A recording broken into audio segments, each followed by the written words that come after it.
నమస్తే. YCP party అంటేనే కొంతమంది మనకి ఫైర్ బ్రాండ్స్ కనిపిస్తారు. అయితే ఇప్పుడు ఆ ఫైర్ బ్రాండ్స్లో నుంచి కొంతమందిని నెక్స్ట్ ఎలక్షన్స్కి తీసేయబోతున్నట్టు వార్తలు అయితే వస్తున్నాయి. ఇందులో ఎంతవరకు నిజం ఉంది? నిజంగానే జగన్మోహన్ రెడ్డి గారు ఈ చర్య చేపట్టబోతున్నారా? విశ్లేషణ తీసుకునే ప్రయత్నం కూడా చేద్దాం. ప్రస్తుతం మనతో జర్నలిస్ట్ జగదేవ్ ఉన్నారు. వెల్కమ్ చెప్దాం. Hello sir. Hello Zakir. Sir, నిజంగానే కొంతమంది అంటే పార్టీలో నుంచి కొంతమంది నేతల్ని తీసేస్తున్నారు జగన్మోహన్ రెడ్డి. తీసేస్తున్నారు అంటే తీయరండి, వాళ్ళుగా వెళ్ళిపోతున్నారు. ఎందుకు వాళ్ళుగా వెళ్ళిపోతున్నారంటే పార్టీ ఘోర పరాభవం, మనుగడ ప్రశ్నార్థకంగా మారడం. మరోవైపు గత ప్రభుత్వంలో ఏదైతే 19 నుంచి 24 మధ్యలో జగన్మోహన్ రెడ్డి గారి అండ చూసుకొని జగన్మోహన్ రెడ్డి గారే 30 ఏళ్ళు ముఖ్యమంత్రిగా ఉంటారు అని భ్రమించి ఎవరైతే ఆయనకి బాగా బిస్కెట్లేసి ఆయన కంట్లో పడాలి, ఆయన వెప్పు కోసం లేదా పదవులు కాపాడుకోవడం కోసం లేదా మంత్రి పదవులు లాంటివి పదవులు ఆశించి భజన చేశారో విచక్షణారహితంగా భజన చేశారు. అంటే మీరంటే నాకు ఇష్టం ఉందనుకోండి, మిమ్మల్ని ప్రైజ్ చేయొచ్చు, పొగడొచ్చు, మీరు ఇంద్రుడు చంద్రుడు అనొచ్చు. కానీ మీకు ఇష్టం కదా అని పక్కోడిని తోలనాడలే మాట్లాడడం, అవమానపరచడం, నోటుకొచ్చిన బూతులు మాట్లాడడం, అది చాలదన్నట్టు ఎక్స్ట్రీమ్కి వెళ్ళి కుటుంబ సభ్యుల్ని, భార్యల్ని, తల్లుల్ని, ఆడబిడ్డల్ని విమర్శించడం చాలా చాలా పెద్ద తప్పు. సో అలాంటి చాలా చేశారు. అంటే ఒక విధంగా చెప్పాలంటే జుగుప్సాకరమైన మాటలు కూడా ఆడారు. అంటే ఎంత అట్మోస్ట్కి వెళ్ళిపోయారంటే జగన్మోహన్ రెడ్డి గారి మెప్పు కోసం కన్న తల్లిని చెల్లిని కూడా విమర్శించే స్థాయికి వెళ్ళిపోయారు.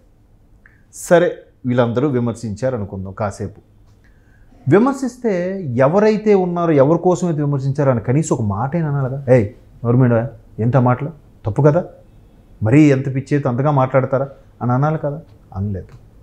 పైపెచ్చు ఎలా మాట్లాడుతున్నారంటే మరి నా మీద ఉన్న అభిమానంతో వాళ్ళ కోపం వస్తే ఏదైనా అంటారు అని కవర్ చేసుకునే స్థాయికి ఈ మాజీ ముఖ్యమంత్రి స్టేట్మెంట్ ఇచ్చారు. ఆయన అది ఎంత తప్పది.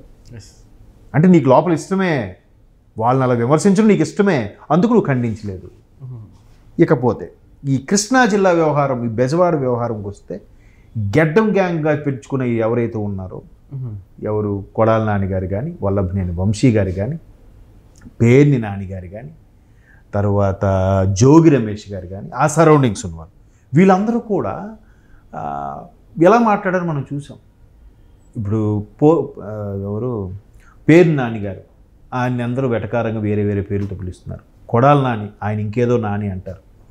జోగి రమేష్ని ఇంకేదో రమేష్ అని పిలుస్తున్నారు. అంటే ఎందుకు అలాగా దిగజారిపోయి వ్యంగ్యంగా మాట్లాడే పరిస్థితికి ఎందుకు వచ్చింది?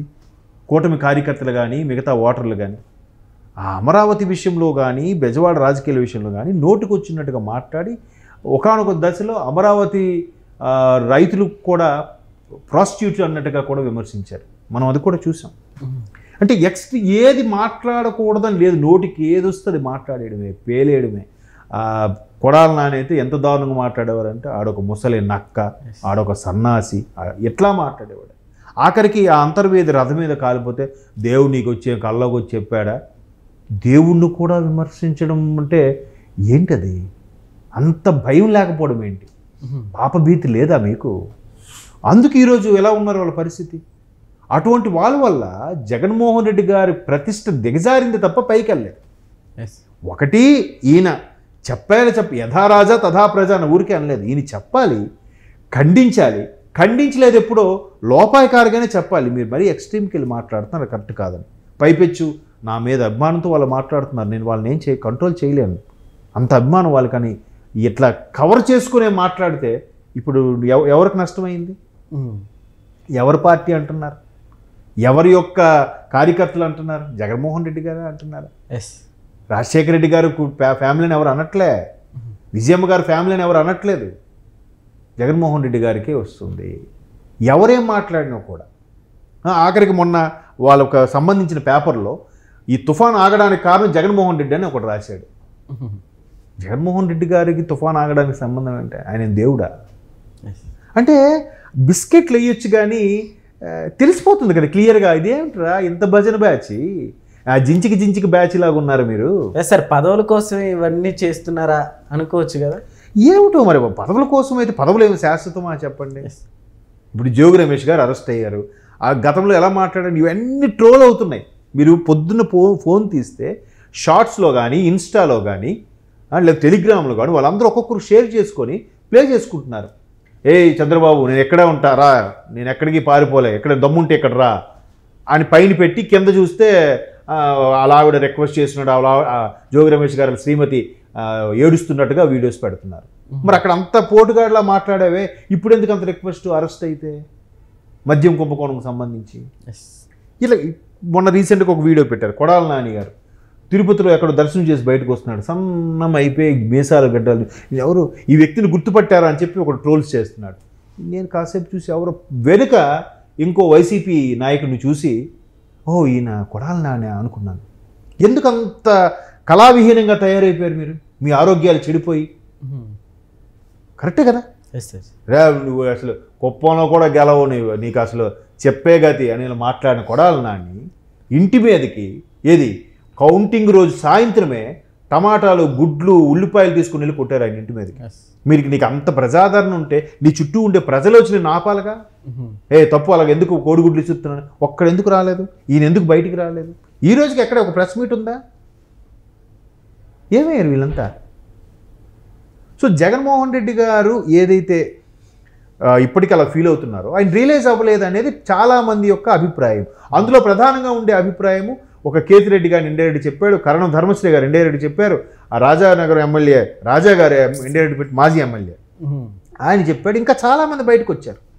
లేటెస్ట్గా మన ఆయన పేరేటి గౌతమ్ రెడ్డి గారు ఫాదరు సీనియర్ రాజారెడ్డి గారు, ఆయన అదే ఐటీ మినిస్టర్ చనిపోయారు కదా అకస్మాత్తుగా, మేకపాటి వారు బయటకు వచ్చి ఇప్పుడు ఆయన అదే చెప్తున్నాడు. ఏదైతే జగన్మోహన్ రెడ్డి గారి కంట్లో పడాలి, జగన్మోహన్ రెడ్డి గారు మెప్పు పొందాలి, జగన్మోహన్ రెడ్డి గారు ఇచ్చే పదవులో అనుభవించాలని తాపత్రయపడ్డారో ఈరోజు వాళ్ళ వల్లే పార్టీ ప్రతిష్ఠ దిగజారింది. నేను ఆ పార్టీలో నాయకుడిగా చెప్పట్లేదు, సగటు ఓటరుగా, సగటు వైసీపీ కార్యకర్తగా చెప్తున్నా అన్నట్టుగా చెప్తున్నాడు ఆయన. ఇందాక ఎక్కడో ఒక ఛానల్లో వార్త చూశాను. అది ఎట్లా మరి దీన్ని ఎలా చెప్పొచ్చు అంటారు? అంటే అంత సీనియర్ నాయకుడు ఆయన మేకపాటి వారు. అటువంటి ఇప్పుడు సీనియర్లు సలహాలు తీసుకోవాలిగా. విమర్శించు, సరిగ్గా పరిపాలించట్లేదు, సరిగ్గా రేషన్ ఇవ్వట్లేదు, రైతులను పట్టించుకోవట్లేదు, ఏంటిది మీరు ఎక్కడున్నారో నిమ్మక నీరెత్తినట్టున్నారు, ఇది కదా విమర్శ అంటే. ఎంతసేపు వాడికి పవన్ కళ్యాణ్కి ముగ్గురు పిల్లలు, ఈ లోకేష్ బాబు దొద్దు అంటాడు, మాట్లాడడం పప్పుగా. ఈరోజు లోకేష్ క్రేజ్ ఎలా ఉందండి, ఈరోజు ఆయన స్థాయి ఏంటండి? సార్ వీళ్ళని ఒకవేళ పార్టీ నుంచి తీసివేసిన, ఒకవేళ వీళ్ళే వెళ్ళిపోయిన కార్యకర్తలకు కానీ పార్టీకి ఏమైనా లోపం జరుగుతుందంటారా? ఇంకా నిజంగా ఇటువంటి వాళ్ళు వెళ్ళిపోతే వైసీపీ పార్టీ అనేది కనీసం నెక్స్ట్ ఎలక్షన్ వరకనే బతుకుంటుంది. సత్యం నిజంగా. ఒకవేళ వాళ్ళు వెళ్ళలేదనుకోండి, ఇంకా వైసీపీని బ్రహ్మదేవుడే కాపాడాలి. ఎందుకంటే చాలామంది జగన్మోహన్ రెడ్డి గారు మొన్న ఓడిపోయిన తర్వాత కేవలం ఒక మాజీ ముఖ్యమంత్రిగా, ఒక పులివెందుల ఎమ్మెల్యేగా ఉన్న వ్యక్తి కడప పులివెందులు వెళ్ళినప్పుడు రాజశేఖర రెడ్డి గారి సమకాలీనులు ఎవరైతే ఉన్నారో కొంతమంది వాళ్ళందరూ వచ్చి చెప్పారంట, బాబు వీళ్ళు కాదు, నువ్వు చాలామందిని దగ్గర తీసుకుంటున్నావు, వాళ్ళు ఎవరిని దూరంగా పెట్టు, అసలైన కార్యకర్తలను దగ్గర చేయండి. ఇప్పుడు సజ్జల గారి మీద ఎన్ని విమర్శలు వచ్చాయి, బట్ మరలా ఆయనకే పగ్గాలు అప్పచెప్పారే. భార్గవ రెడ్డి గారు ఎన్ని విమర్శలు ఉన్నాయి, మళ్ళీ ఆయనకే సాక్షి సోషల్ మీడియా కూడా అప్పచెప్పారు కదా. మరి ఇంకా పార్టీ మనుగడ ఎలా ఉంటుందంటారు? ఉండే అవకాశం ఉందా? ఇంకా మరి అది వాళ్ళు అంటే మేకపాటి లాంటి సీనియర్ నాయకులు చెప్పినా కూడా వీళ్ళు చేంజ్ చేసుకోకపోతే ఇంకా వాళ్ళ కర్మ మనం ఏం చేయలేం. Okay sir, thank you.